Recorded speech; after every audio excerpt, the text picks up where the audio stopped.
তাদের সাথে ফিজিওলজি একদম স্টার্টিং যে ক্লাসটা হয় সাধারণত সেল ফিজিওলজি অ্যাকচুয়াল পটেনশিয়াল সেগুলোর উপরে ক্লাস।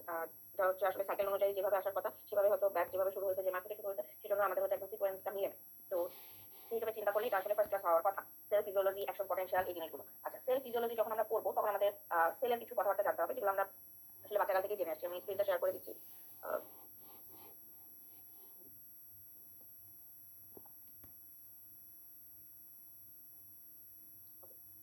সেল ফিজিওলজি জানা থেকে আমাদের সবার আগে জানতে হবে এই যে ফিজিওলজি, ইট মিনস একটা সেল যে বেঁচে থাকতেছে, একটা system, cardio system, respiratory system, nervous system, এদের যে মেকানিজম গুলা এগুলাকে কিছু এই ক্ষেত্রে কিছু টার্ম ইউজ করা হয়। সেগুলোকে কি বলে?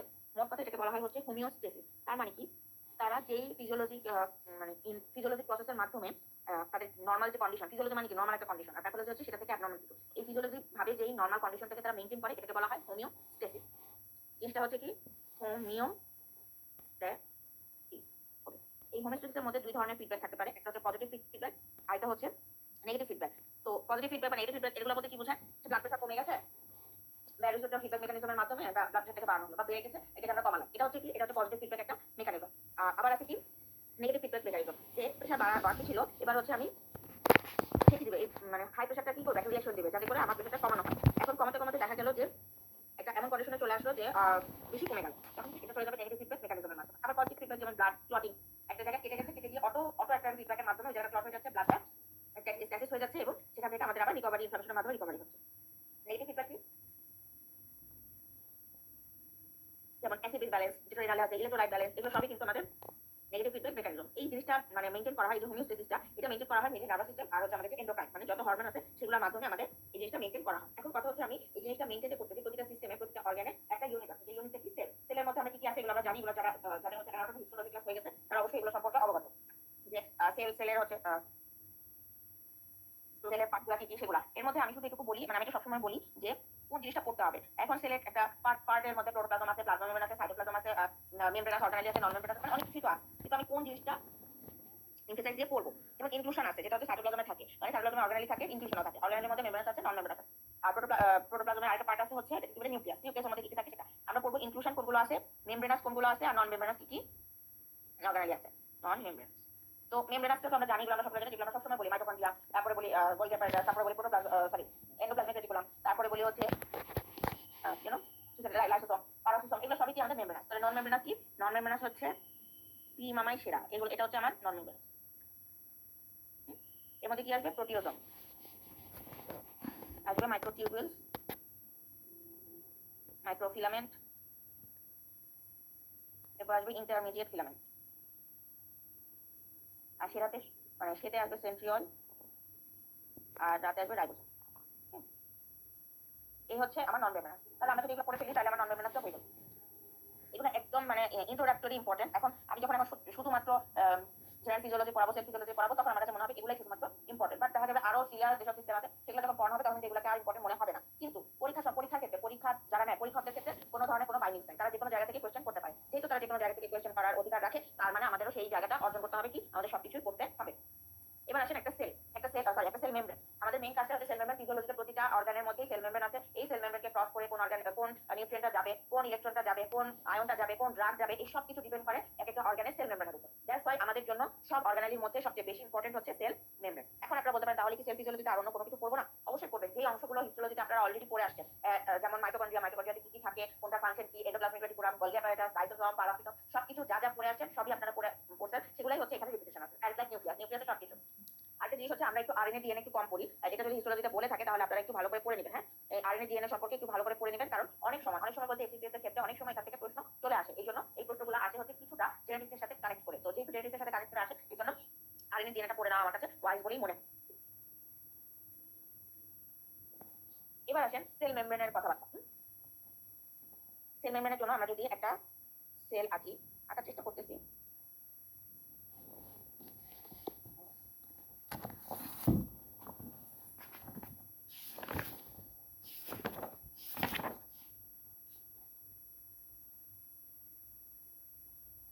এই সেল মেমব্রেনটাকে যদি আমরা আরেকটু বড় করি, মানে মাইক্রোস্কোপিক্যালি এনলার্জ করি, তখন আমরা এই বেগুনি কালারের যে অংশটা আমি আঁকলাম এই জিনিসটা আমরা দেখতে পাই। হ্যাঁ, তার মানে মাইক্রোস্কোপিক্যালি কি দেখতে পাই? এরকম দেখা যাচ্ছে, একটা মাথা দেখা যাচ্ছে আর দুটা টেল দেখা যাচ্ছে। এবার কথা হচ্ছে এই জিনিসটা কি? এই জিনিসটা হচ্ছে লিপিড বাইলেয়ার। ওকে, কি বললাম, এটা হচ্ছে আমাদের লিপিড বাইলার। এই লিপিড বাইলারের মধ্যে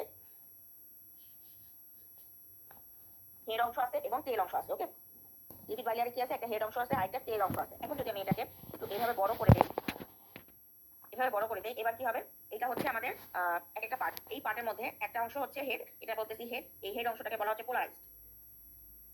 what do mean by polarized? তার মানে এরা হচ্ছে কি ওয়াটার সলিউবল অথবা হাইড্রোফিলিক, যেটা বলবে সেটাই, সবগুলাই ঠিক। আর তেল অংশটা কি, এই তেল অংশটাকে বলা হচ্ছে ফ্যাটি অ্যাসিড। সরি, এখানে কি থাকবে, এই হেডটা, এই যে হেডটাকে কি বলা হয়, এই হেডটাকে বলা হয় হচ্ছে ফসফেট। হ্যাঁ, ফসফেট। আর এটাকে কি বলতেছি, ফ্যাটি অ্যাসিড। ফ্যাটি অ্যাসিড তার মানে এরা অবশ্যই হাইড্রোফোবিক। তাহলে কি, তেল অংশটা হাইড্রোফোবিক। তাহলে আরেকটা জিনিস হতে পারে লিপোফিলিক বা লাইপোফিলিক, আপনারা যেটাই বলেন। আরেকটা কি বলা যাবে, নন পোলার। নন পোলার। আচ্ছা, আর হচ্ছে ওয়াটার সরি লিপিড সলিউবল বললাম, লিপিড সলিউবল। এই হচ্ছে আমাদের লিপিড বাইলারের দুটো অংশ, একটা হেড অংশ, একটা হচ্ছে টেল অংশ। হেড অংশ থাকবে হচ্ছে ফসফেট আর টেলে থাকবে হচ্ছে ফ্যাটি অ্যাসিড। ওকে, এবার কথা হচ্ছে এই যে আমরা লিপিড বাইলার বলতেছি, এইখানে আসলে মানে এই থিকনেসটা, সরি এই যে থিকনেস, এই থিকনেসটা আসলে কতটুকু? একটা সেল মেমব্রেনের থিকনেস হচ্ছে 7.5 থেকে 10 ন্যানোমিটার। এই ন্যানোমিটার অংশটা ইম্পর্টেন্ট। কেন? পরীক্ষা হলে মাইক্রোমিটার দিয়ে দিতে পারে, মিলিমিটার দিয়ে দিতে পারে, ওই মিলিমিটারে এম আর এন এর পার্থক্যটা আমরা অনেক সময় নাও বুঝতে পারি। আচ্ছা, এবার আসেন এই ফসফেট আর হেডের কথাবার্তা। সেটা কি বলছে? সেটা বলছে এখানে আরো কিছু স্ট্রাকচার থাকে। সেই স্ট্রাকচারগুলো কি, এখানে একটা যদি আমি একটা বইয়ের মতো একটা আঁকি, এই অংশটাকে বলা হচ্ছে গ্লিসারল।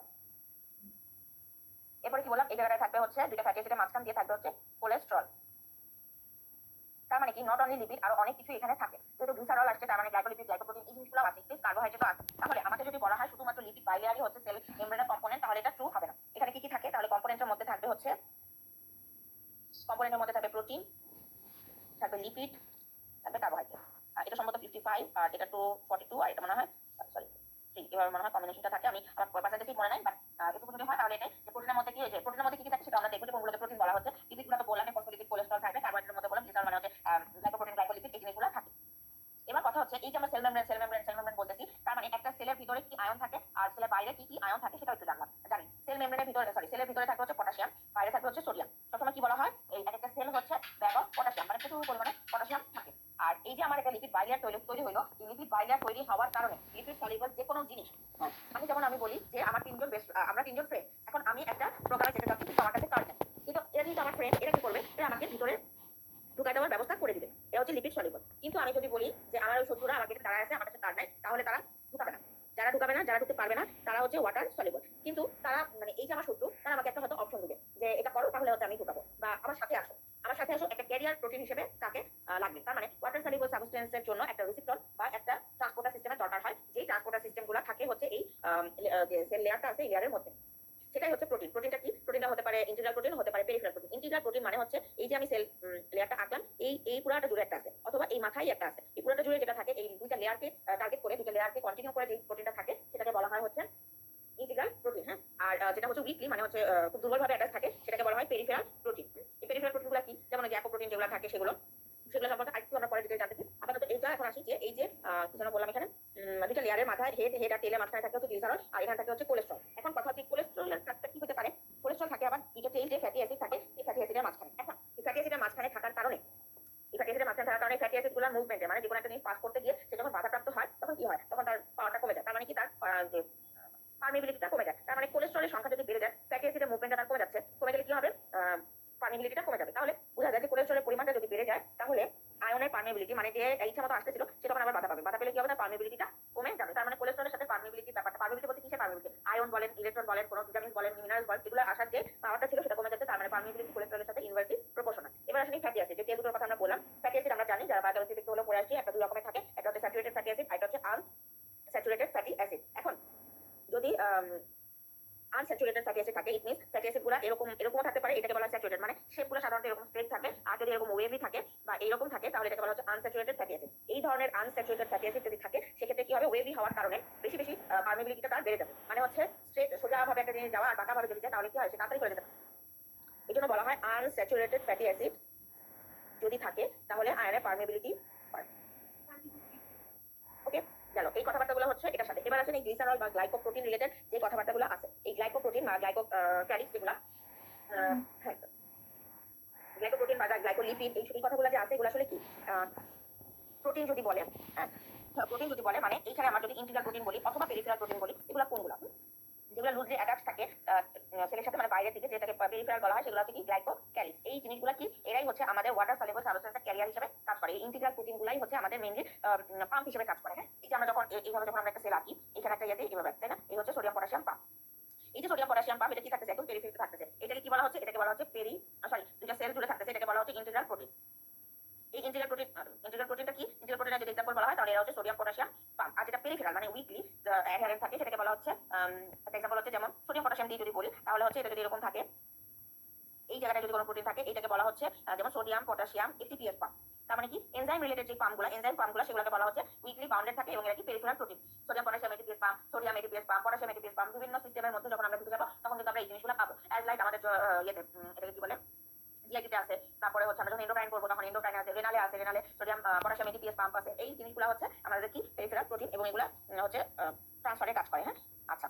তার মানে pump, career, ion channel, enzyme, যে কোনো জিনিস ট্রানজাকশনে, যে কোনো জিনিসের ইলেকট্রোকেমিক্যাল গ্রেডিয়েন্ট এবং ফেভারে যে ট্রান্সফারগুলো দরকার আয়ন বা মিনারেলস বা ভিটামিনস, সেগুলো যারা করে ওয়াটার সলিউবল হতে হবে, সেগুলোই হচ্ছে আমাদের প্রোটিন। আর আছে হচ্ছে কিছু কার্বোহাইড্রেট, কোভালেন্টলি থাকে কার্বোহাইড্রেট, গ্লাইকোপ্রোটিন বা গ্লাইকোক্যালিক্স।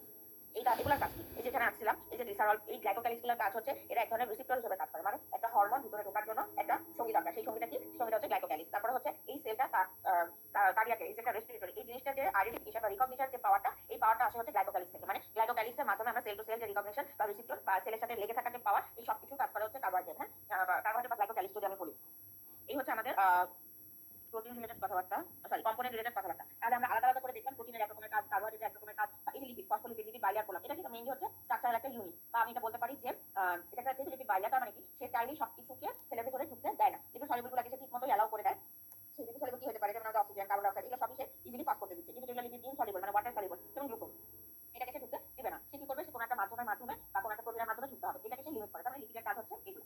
এই গেল হচ্ছে আমাদের সেল মেমব্রেন রিলেটেড কথাবার্তা। সেল মেমব্রেনটা এই জন্যই দরকার যাতে করে আমরা কি বলে, মানে কোন জায়গায় কোন প্রোটিনটা দরকার হবে, কোন জায়গায় কোনটা দিলে আমরা কি বলে ওয়াটার সলিউবল দিলে লিপিড সলিউবল দিলে সেটা দিলে আমরা বুঝতে পারি। এবার যদি একটা কোশ্চেন আসে যে সেল মেমব্রেনের পারমিবিলিটি কি কি ফ্যাক্টরের উপর ডিপেন্ড করে, যেমন একটা দেখলাম আমরা ফ্যাটি অ্যাসিড, আনস্যাচুরেটেড হলে তার পারমিবিলিটিটা বেশি হয়। এরপর যদি আমরা দেখি ফ্যাটি অ্যাসিড, তাহলে কি ফ্যাটি অ্যাসিড কোলেস্টরল বেশি থাকে কি পারমিবিলিটি কমে যায়। তারপর যেমন আমরা যে মলিকুলগুলোকে পাস করে দিচ্ছি, এটা সাইজ, হ্যাঁ, সাইজটা যদি বেশি হয় তাহলে কি হবে, অবশ্যই তার পারমিবিলিটিটা কমে যাবে। তারপরে যদি আমাকে বলে টেম্পারেচারটা কি, যদি ওয়ার্ম টেম্পারেচার হয় তাহলে কি হবে, এই ওয়ার্ম টেম্পারেচারে একটা সেলুলার ফ্লুইডের মধ্যে যদি টেম্পারেচার বেড়ে যায় তখন একটা আয়নের মানে যে অ্যাট্রাকশনটা সেটা কমে যায়, তখন ইজিলি সেলের ভিতরে ঢুকে যায়। তার মানে কি ওয়ার্ম টেম্পারেচারে পারমিবিলিটি বেড়ে যাচ্ছে। তারপরে লিপিড সলিউবল তো বোঝাই গেল যে যদি লিপিড সলিউবল হয় তাহলে পারমিবিলিটি বাড়বে, যদি পোলার হয় তাহলে পারমিবিলিটি কমবে। এই হচ্ছে আমার ফ্যাক্টর, মানে কিসের উপরে একটা সেল মেমব্রেনের পারমিবিলিটি ডিপেন্ড করে। এতটুকু পর্যন্ত কারো কোনো কিছু জিজ্ঞাসা আছে কিনা,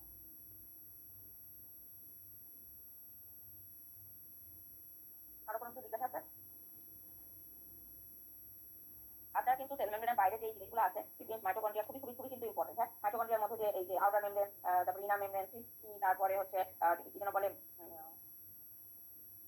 কি হচ্ছে সাইকেল এখানে অ্যাক্টিভ হয়, যেমন অক্সিডেটিভ ফসফোরাইলেশন, মানে হ্যাঁ ফসফোরাইলেশন, তারপরে হচ্ছে রেসপিরেটরি চেইন, এই জিনিসগুলো কিন্তু খুবই ভালো করে পড়বেন। না পড়লে কিন্তু পরীক্ষায় যখন হঠাৎ করে দিয়ে দিবে তখন কিন্তু আর ভালো লাগবে না, তখন মনে হবে এই জিনিসটা এত মানে এত খোঁজা ছিল বা কিছু পড়ে আসতেই হতো, পড়ে আসলাম, মানে এই আত্মস্থটা যাতে না হয়। হ্যাঁ, এই আত্মস্থ পড়াটা খুবই খারাপ হয়। আচ্ছা, তারপরে আসেন যে আরেকটা ইম্পর্টেন্ট জিনিস, ইম্পর্টেন্ট বলতে জেনারেল ফিজিওলজিকে যদি আমি টার্গেট করি তাহলে হচ্ছে এটা ইম্পর্টেন্ট, সেটা হচ্ছে membrane potential, sorry membrane transport. Membrane transport মানে কি, এই যে আমি সেল মেমব্রেন বললাম, এইবার এই মেমব্রেন দিয়ে যখন আমার একটা সাবস্টেন্স ভিতরের দিকে যাবে তখন আসলে সে কিভাবে যাবে, ইজিলি যেতে পারবে নাকি সে কোনো একটা ক্যারিয়ারের মাধ্যমে যাবে না কিসের মাধ্যমে যাবে, সেটার উপর ডিপেন্ড করে আমাদেরকে কিছু ট্রান্সপোর্ট সিস্টেম করা হচ্ছে। সেই ট্রান্সপোর্ট সিস্টেম যেমন মেমব্রেন ট্রান্সপোর্ট যদি আমি বলি, এটা হচ্ছে প্রথমে আসবে অ্যাক্টিভ ট্রান্সপোর্ট। হ্যাঁ, প্যাসিভের মধ্যে আবার আছে সেল মেমব্রেন। আছে এখানে একটা কথা বলে আসি, সেটা হচ্ছে সেল মেমব্রেনের ফাংশনটা কিন্তু খুব ইম্পর্টেন্ট। ফাংশন কিন্তু আপনি চাইলে একসাথে করেও করতে পারেন, মানে প্রোটিন, লিপিড আর হচ্ছে কার্বোহাইড্রেটের ফাংশনটা। আবার যদি আলাদা করে পড়ে তাহলে বেটার যে এটা আপনার মনে থাকে। হ্যাঁ, ফাংশনটা খুব ইম্পর্টেন্ট। এখানে আর কি ইম্পর্টেন্ট, এই যে এই থিকনেসটা খুবই খুব ইম্পর্টেন্ট, এই অ্যামাউন্টটা ইম্পর্টেন্ট। আচ্ছা, মেমব্রেন ট্রান্সপোর্ট, অসমোসিস, ডিফিউশন। ডিফিউশনের মধ্যে আছে সিম্পল ডিফিউশন আর আছে প্যাসিভিটেটেড ডিফিউশন। ওকে, তারপর আছে অ্যাক্টিভ ট্রান্সপোর্ট। অ্যাক্টিভ ট্রান্সপোর্টের মধ্যে আছে প্রাইমারি, সেকেন্ডারি। ওকে, প্রাইমারি এবং সেকেন্ডারি। আচ্ছা, প্রাইমারির মধ্যে আবার কি আসবে, প্রাইমারির মধ্যে সেকেন্ডারির মধ্যে আবার আসবে কো ট্রান্সপোর্ট আর আসবে হচ্ছে কাউন্টার। এবার কথা হচ্ছে এই অ্যাক্টিভ প্যাসিভ এই কথাগুলোর মানে কি, কো ট্রান্সপোর্ট, কাউন্টার ট্রান্সপোর্ট, এই কথাগুলোর মানে কি, প্রাইমারি সেকেন্ডারি এই কথাগুলোর মানে, এটা আমাকে বুঝতে হবে। অ্যাক্টিভ কথাটার মানে হচ্ছে, অ্যাক্টিভ আমরা কখন হই, যখন আমরা মানে শক্তি দিয়ে কাজ করি, যখন আমরা গ্র্যাভিটির ফেভারে থাকি। গ্র্যাভিটি মানে আমরা সোজা একটা এক্সাম্পল হচ্ছে সিঁড়ি দিয়ে ওঠানামা করা। যখন আমরা সিঁড়িতে নামি তখন আমাদের শরীরে কোনো ধরনের মানে কষ্ট ফিল হয় না, আমাদেরকে 30 তলা নামতে দিলে আমরা ইজিলি নেমে যেতে পারবো। কিন্তু আমাকে 30 তলা উঠতে দেওয়া হয়, তার মানে গ্র্যাভিটির এগেইনস্টে যেতে দেওয়া হয়, তখন কি হবে, তখন আমার কষ্ট হবে। এই যে আমার কষ্ট হচ্ছে এনার্জিটা লস হচ্ছে, এই এনার্জিটা লস হওয়ার মাধ্যমে যে ট্রান্সপোর্টটা হয় এবং সেটা কি গ্রেডিয়েন্টের এগেইনস্টে বা গ্র্যাভিটির এগেইনস্টে, এটাকে বলা হচ্ছে অ্যাক্টিভ ট্রান্সপোর্ট। আর যেটা আসলে গ্র্যাভিটি কোনো কষ্ট নাই, এটা হচ্ছে আমাদের প্যাসিভ ট্রান্সপোর্ট। এর মধ্যে আছে আবার প্রাইমারি অ্যাক্টিভ ট্রান্সপোর্ট এবং secondary active transport. Primary active transport মানে কি, যেই অ্যাক্টিভ ট্রান্সপোর্ট গুলা, যে অ্যাক্টিভ ট্রান্সপোর্ট সাধারণত এনার্জিটাকে তৈরি করে, আর সেকেন্ডারি হচ্ছে যে প্রাইমারি ট্রান্সপোর্ট এনার্জিটা তৈরি করছিল সেটাকে ইউজ করে যেই অ্যাক্টিভ ট্রান্সপোর্টটা কাজ করে, সেটা হচ্ছে আমার সেকেন্ডারি অ্যাক্টিভ ট্রান্সপোর্ট। ওকে, এবার আসছে প্রাইমারি অ্যাক্টিভ প্যাসিভ। এবার core transport, counter transport. Core transport হচ্ছে যেমন সোডিয়াম গ্লুকোজ কোটার, সোডিয়াম গ্লুকোজ কোর ট্রান্সপোর্ট। আবার যদি আমাকে বলা হয় sodium hydrogen counter transport. Core transport কি বললাম, সোডিয়ামের সাথে গ্লুকোজটাও ঢুকে, আর কাউন্টার ট্রান্সপোর্টটা কি, সোডিয়াম এবং হাইড্রোজেন একটা ঢুকে একটা বেরোবে, এরকম, তখন এটাকে বলা হচ্ছে কাউন্টার ট্রান্সপোর্ট। যেমন হাইড্রোজেন পটাশিয়াম পাম্প, যেটা হচ্ছে আমাদের গ্যাস্ট্রিক সেলে আছে, সেই সিস্টেমটাকে যদি আমি বলি, এটা কিন্তু একটা কাউন্টার ট্রান্সপোর্ট। এখন কথা হচ্ছে এই যে এখানে যখন আমি বলছিলাম যে সেলের ভিতরে থাকে পটাশিয়াম আর বাইরে থাকে হচ্ছে সোডিয়াম। এখন সোডিয়াম যদি সেলের ভিতর বাহির থেকে ভেতরে যায়, এটা কি অবশ্যই তার প্যাসিভ ট্রান্সপোর্ট, মানে যেটা হওয়ার কথা ছিল তার বেশি যে গ্রেডিয়েন্টটা আছে সেটা থেকে ফেভারের দিকে যাচ্ছে, মানে তাকে কষ্ট করতে হচ্ছে না। আর পটাশিয়ামও সেলের ভিতর থেকে বাইরে আসছে, এটা হচ্ছে আমাদের কি বলা হয়, প্যাসিভ ট্রান্সপোর্ট। আর যদি আমাকে বলা হয় যে বাহিরে যে পটাশিয়াম আছে সেই পটাশিয়ামকে তার গ্র্যাভিটির এগেইনস্টে গিয়ে, মানে বেশি যেখানে আছে সেখানেই যেতে হবে, সেক্ষেত্রে এটাকে বলা হচ্ছে অ্যাক্টিভ ট্রান্সপোর্ট, মানে তার এর বাইরে, গ্রেডিয়েন্টের বাইরে। যেমন আমাকে যদি বলা হয় যে sodium potassium pump, sodium potassium পাম্পের মধ্যে কি ঘটে,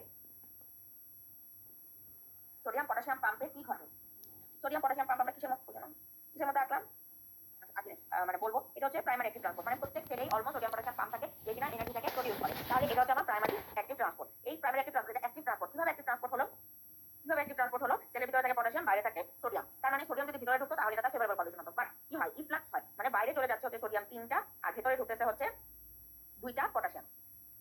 ভিতরে ঢুকতেছে 2টা পটাশিয়াম, দুইটাই কি কম ঘনত্ব থেকে বেশি ঘনত্ব দিকে যাচ্ছে, তার ইলেকট্রোকেমিক্যাল গ্রেডিয়েন্টের এগেইনস্টে যাচ্ছে, দুইভাবে যাচ্ছে। এই জন্য এটাকে বলা হচ্ছে অ্যাক্টিভ ট্রান্সপোর্ট এবং এটা এনার্জি তৈরি করে, এনার্জি ব্যয় করে বলে এটাকে বলা হয় কি প্রাইমারি অ্যাক্টিভ ট্রান্সপোর্ট। ওকে, এটা খুবই খুব ইম্পর্টেন্ট। এটা মেইনলি হচ্ছে কি, এই সোডিয়াম পটাশিয়াম পাম্পটা মেইনলি হচ্ছে সেলের ভলিউমটাকে মেইনটেইন করে, সেলের ভলিউমটাকে মেইনটেইন করে এবং এটার উপর ভিত্তি করেই মাসেল, নার্ভ এসব কিছু ফাংশনিং থাকে। হ্যাঁ, মাসেল নার্ভ এসব কিছু ফাংশনিং থাকে, মানে এটাই হচ্ছে প্রাইম একটা পাম্প। তারপরে যে কোনো যে সেলের যে মেমব্রেন পটেনশিয়াল, এটা আমরা একদিন পড়বো, যে মেমব্রেন পটেনশিয়ালটা তৈরি হয়, এই মেমব্রেন পটেনশিয়াল তৈরি হওয়ার জন্য মেইনলি দরকার হচ্ছে সোডিয়াম পটাশিয়াম পাম্প এনার্জি দিচ্ছে। তার মানে এনার্জি দিচ্ছে কাকে, প্রাইমারি অ্যাক্টিভ ট্রান্সপোর্ট এনার্জি দিচ্ছে সেকেন্ডারি অ্যাক্টিভ ট্রান্সপোর্ট। এবার আমার কথা হচ্ছে এই অ্যাক্টিভ ট্রান্সপোর্ট করে আমার লাভ থাকে, তাই না, মানে এগুলো তো আমি জানি, বা এগুলো তো আমি যখন সিস্টেমগুলো পড়বো আমি তো জানবো। তাহলে মানে প্রশ্ন আসতেই পারে এগুলো করে আমার কি হবে, এগুলো টোটালটাই হচ্ছে বেসিক। ওই যে আমি বললাম আপনার প্রশ্ন আসতেই পারে, তো যেহেতু প্রশ্ন আসতেই পারে, কিভাবে প্রশ্ন আসবে, এক্সাম্পল আকারে প্রশ্ন আসতে পারে যে সেকেন্ডারি কো ট্রান্সপোর্ট কোনগুলো, সেকেন্ডারি কাউন্টার ট্রান্সপোর্ট কোনগুলো, সিম্পল ডিফিউশন কোনগুলোতে হয়, প্যাসিভ ডিফিউশন, ফ্যাসিলিটেড ডিফিউশন কিছু হয়, প্রাইমারি অ্যাক্টিভ ট্রান্সপোর্ট, যেমন এখানে শুধু লিখলাম হচ্ছে সোডিয়াম পটাশিয়াম পাম্প, ক্যালসিয়াম পাম্পও কিন্তু একটা primary active transport. Secondary active transport তো লিখলাম, কোর মধ্যে আছে গ্লুকোজ, সাথে যদি সোডিয়ামের সাথে যদি অ্যামিনো অ্যাসিড দেয়, এটাও কো ট্রান্সপোর্ট, মানে সোডিয়াম যখন ঢুকবে সাথে সে সেলের ভিতরে গ্লুকোজকেও ঢুকাবে, যদি সোডিয়াম ঢোকে সাথে অ্যামিনো অ্যাসিডকেও ঢুকাবে। এখন কথা হচ্ছে আমার এই প্রাইমারি অ্যাক্টিভ ট্রান্সপোর্ট এবং সেকেন্ডারি অ্যাক্টিভ ট্রান্সপোর্ট এবং প্যাসিভ ট্রান্সপোর্টের মধ্যে বেসিক কিছু পার্থক্য আমরা জেনে নেব, মানে এগুলো পড়লে আমাদের জন্য সুবিধা হবে।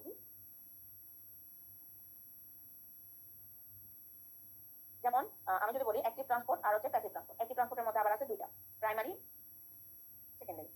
আবার প্যাসিভ ট্রান্সপোর্টের মধ্যে আছে হচ্ছে ডিফিউশন, মানে অসমস্ত বাদ, সেটা আলাদা কথা বলতেছি, সিম্পল ডিফিউশন, ফ্যাসিলিটেটেড ডিফিউশন। এখন কথা হচ্ছে অ্যাক্টিভ ট্রান্সপোর্টের ভিতরে কি হয়, অ্যাক্টিভ ট্রান্সপোর্টের ভিতরে সে ডিরেক্ট, মানে প্রাইমারি যেটা ট্রান্সপোর্ট সেটাতে ডিরেক্ট এনার্জি তৈরি করে, আর সেকেন্ডারি সেটাতে সে ইনডিরেক্ট এনার্জি তৈরি করে। ইনডিরেক্ট এনার্জি মানে প্রাইমারিটাকে ইউজ করে যে এনার্জিটা সে কাজে লাগায়, তারপরে এনার্জিটা পাচ্ছে, সেটাকে বলা হচ্ছে সেকেন্ডারি ইনডিরেক্ট এনার্জি। এবার যদি বলা হয় ইলেকট্রোকেমিক্যালের এগেইনস্টে রাখতে পারে, তাহলে কি অ্যাক্টিভ ট্রান্সপোর্ট অবশ্যই সে লো গ্রেডিয়েন্ট থেকে হাই গ্রেডিয়েন্টের দিকে যায়, দুটোই প্রাইমারি এবং সেকেন্ডারি দুটোই, এবং যেহেতু সে লো থেকে হাইয়ে যাচ্ছে এবং সেক্ষেত্রে কি হয়, তার একটা ক্যারিয়ারের দরকার হয়। এবার আসেন প্যাসিভ ট্রান্সপোর্ট। প্যাসিভ ট্রান্সপোর্টের মধ্যে সিম্পল ডিফিউশনে তার কোনো ধরনের এনার্জি দরকার হয় না, ফ্যাসিলিটেডও এনার্জি দরকার হয় না, দুইটাতেই হাই থেকে লোয়ের দিকে যাবে, এবং সিম্পল ডিফিউশনে ক্যারিয়ার প্রোটিন লাগে না, কিন্তু ফ্যাসিলিটেড ডিফিউশনে তার ক্যারিয়ার প্রোটিনটা লাগে। এই হচ্ছে আমার অল ওভার একটা সিম্পল একটা ডিফারেন্স। এবং সিম্পল ডিফিউশনে এক্সাম্পল যেমন carbon die oxide, oxygen, nitrogen, এগুলো সবকিছু, তারপরে যেগুলো আছে হচ্ছে ভিটামিন, ওয়াটার সলিউবল যে ভিটামিনগুলো আছে, ভিটামিন এ, বি, কে, এগুলো সবই হচ্ছে আমাদের সিম্পল ডিফিউশনের মধ্যে যাবে। আবার যেমন ফ্যাসিলিটেড ডিফিউশনের মধ্যে গ্লুকোজ, অ্যামিনো অ্যাসিড, এই জিনিসগুলো যখন যায় তখন এগুলোকে বলা হয় ফ্যাসিলিটেড ডিফিউশনের মাধ্যমে যাচ্ছে। এখন কথা হচ্ছে এই যে আমাদের বললো ক্যারিয়ার লাগে, যেমন সিম্পল ডিফিউশনে ক্যারিয়ার লাগে না, কিন্তু ফ্যাসিলিটেড ডিফিউশনে ক্যারিয়ার লাগে। যে কয়টা জায়গায় ক্যারিয়ার লাগে, এই কয়টা জায়গায় একটা ব্যাপার থাকবে, সেটা হচ্ছে স্যাচুরেশন। তার মানে কি, একটা ক্যারিয়ার থাকলে তার অবশ্যই ক্যারিয়ারের একটা পাওয়ার আছে, তার মানে ক্যারিয়ারের ধরেন 5টা চেয়ার আছে, 5টা চেয়ারকে তার ভরা হতে হবে, মানে স্যাচুরেটেড হতে হবে, তাহলেই সে ট্রান্সপোর্ট করবে। কারণ 5টা জায়গায় যখন 3টা করবে তখন সে ট্রান্সপোর্ট করে নিয়ে যাবে না, যখন 5টা জায়গায় 5টাই ভরে যাবে তখন সে ট্রান্সপোর্ট করে নিয়ে যাবে। তার মানে ক্যারিয়ার প্রোটিনকে স্যাচুরেটেড হতে হবে, যদি স্যাচুরেটেড হয় তাহলে ফ্যাসিলিটেড ডিফিউশন হবে। আবার যেমন সিম্পল ডিফিউশন, যেমন বললাম অক্সিজেন, কার্বন ডাই অক্সাইড, এগুলো ডিফিউশনে কি কোনো লিমিট আছে, আনলিমিটেড, কিন্তু ফ্যাসিলিটেড ডিফিউশন লিমিটেড। কেন, ওই যে ক্যারিয়ার আছে, তার মানে ক্যারিয়ারে 5টা চেয়ার আছে, তো 5টা চেয়ারে যতগুলো ধরবে সেই পর্যায়ে সে নিয়ে যেতে পারবে, তার মানে তার ডিফিউশন ক্যাপাসিটিটা লিমিটেড। আর সিম্পল ডিফিউশনের ক্যাপাসিটিটা হচ্ছে আনলিমিটেড। এবার আসেন একটা অসমোসিসের কথা। আপনারা অসমোসিস কথাটা মানে কি বুঝেন, মানে কোন জিনিসটা আসলে পাস করে যায়, আমরা যে বলি এক পারমিয়েবিলিটির দিক থেকে কোন কনসেন্ট্রেশনটা যায়, একটা কথা, অসমোসিসের ক্ষেত্রে পড়ার আগে জানতে হবে what is solid, what is solvent. What is solid, what is solvent.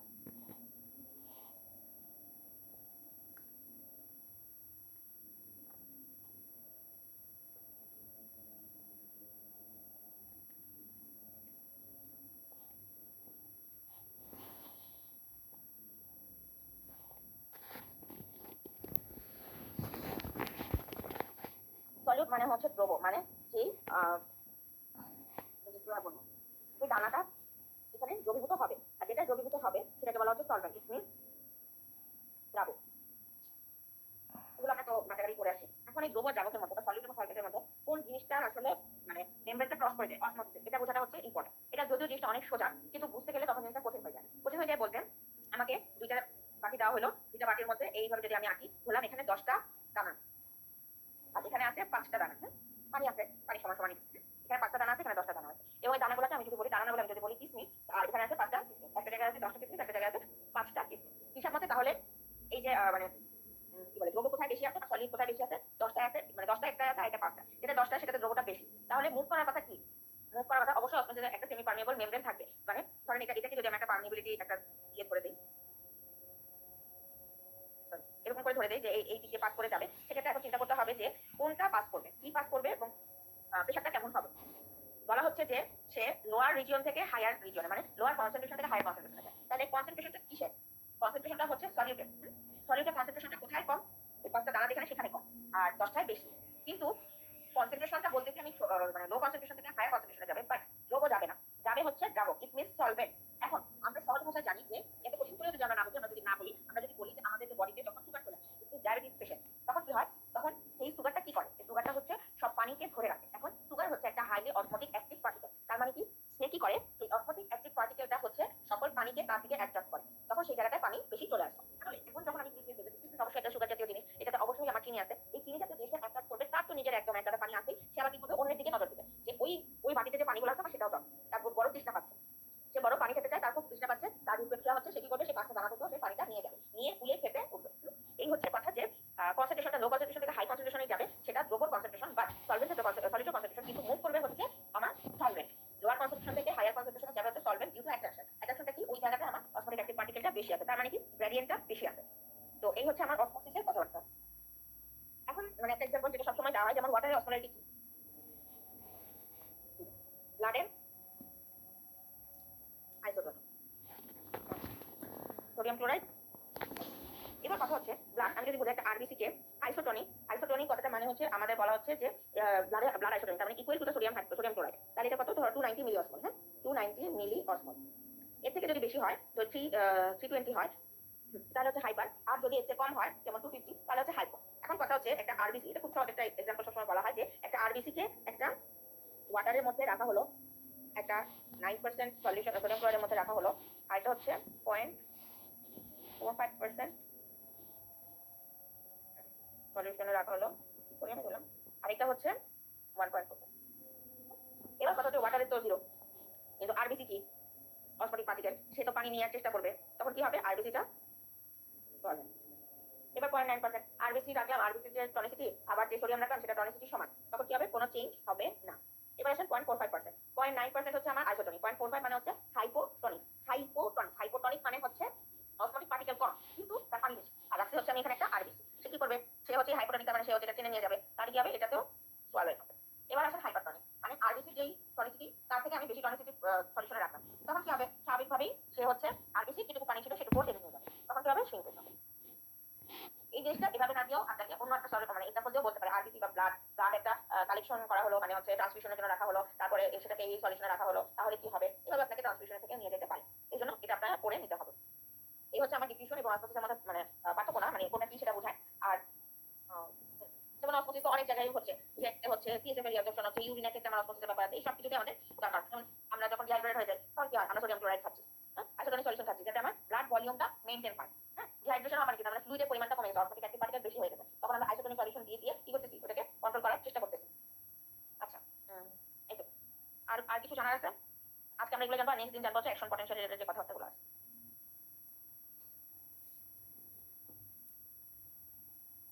আচ্ছা, আর কারো যদি কোনো কিছু জানা না থাকে তাহলে এখন ক্লাসটা শেষ করে দিব। এটা কিন্তু খুবই বেসিক একটা ক্লাস, মানে এমন না যে এখানে অনেক অনেক নতুন কিছু জানা আছে। দেখা গেছে জিনিসগুলো আমরা আগে থেকেই জানি, এই জিনিসগুলো ইউজ করে আমরা প্রতিটা সিস্টেম করে আসছি, এন্ডোক্রাইন করে আসছি, রেনাল করে আসছি, ইউএসজি করে আসছি, সব জায়গায় কিন্তু সিস্টেমটা করে আসছি, সব জায়গায় আমাদের পাগুলো খুবই কাজে লাগে, স্পেশালি এন্ডোক্রাইন আর হচ্ছে আমার রেনালে তো খুবই কাজে লাগে। এই সব কিছু করে আসছি, তখন এখন মনে হবে আর এগুলো এত কঠিন নাকি, এই যে আর কিছু জিনিসটা কঠিন না, কিন্তু একবারই যদি আমি পড়ে যাই তাহলে আমার মনে হবে পরীক্ষা হলে আমি পড়ে গেছি, খুব সহজ জিনিস বা পরীক্ষা চলে আসতে পারে। এরপরে কথা হচ্ছে যে এটার সাথে আর কি ইম্পর্টেন্ট, যেটা আমি বললাম অসমোসিসের এটা ইম্পর্টেন্ট। আর ইম্পর্টেন্ট হিসেবে sodium potassium pump. Sodium potassium pump কিভাবে তৈরি হয়, কয়টা ইউনিট থাকে, রিসেপ্টর থাকে, সোডিয়ামের জন্য কয়টা রিসেপ্টর থাকে, কোথায় রিসেপ্টর থাকে, এক্সট্রাসেলুলারলি না ইন্ট্রাসেলুলারলি, তারপরে হচ্ছে এটা ফাংশন, এই জিনিসগুলো খুব ইম্পর্টেন্ট আসার মতো আর কি। আর তো মেমরি ট্রান্সপোর্ট তো বললাম, মেমরি ট্রান্সপোর্ট কখনো ডিরেক্ট ভাবে দেয় না, কম্পারিজন করেই দেয়, ওইটা আপনারা একটু করবেন। তো আমি একদিন আমরা আরেকটা টপিক করবো, সেটা হচ্ছে আমাদের অ্যাকশন পটেনশিয়াল, নিউরো ট্রান্সমিটার এই রিলেটেড কথাবার্তা, বা কোন সিস্টেমের অ্যাকশন পটেনশিয়াল কিরকম। ভালো থাকবেন, আসসালামু আলাইকুম। ভালো থাকবেন, আসসালামু আলাইকুম।